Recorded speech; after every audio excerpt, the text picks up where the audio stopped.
Alright, so it's pretty loud over here. But, my microphone fell. Okay, so we're going to teach you how to make Scratch Cat spin in the washing machine. So, first what you want to do, search up for a washing machine.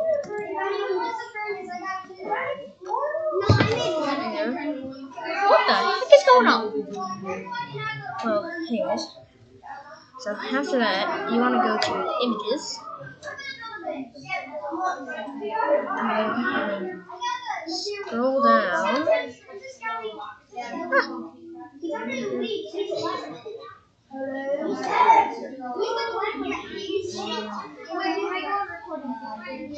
So like something like this. So then you want to right click on it and then save image as.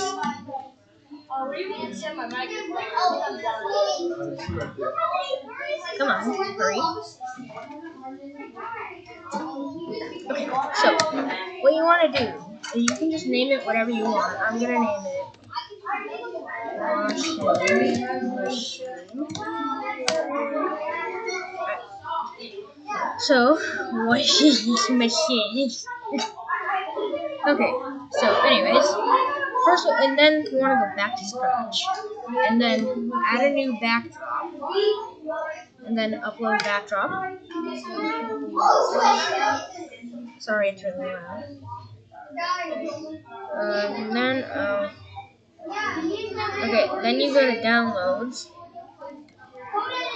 and pick the one that you entered, and then it'll enter it in there.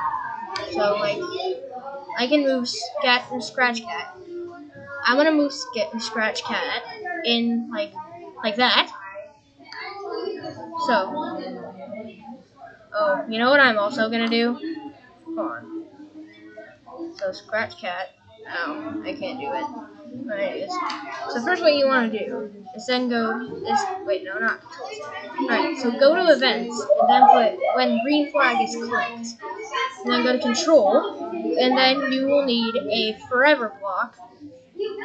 And then go to motion, and then turn left or right. I'm making him turn right. Alright, put that in there.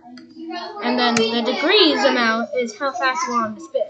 So I'm going to make him go 50. And then put that on there. And wait, no, it's not that. There you go. Now he's spinning. So now you have Scratch Cat in a washing machine. So that's pretty much it. Thank you for watching, and bye.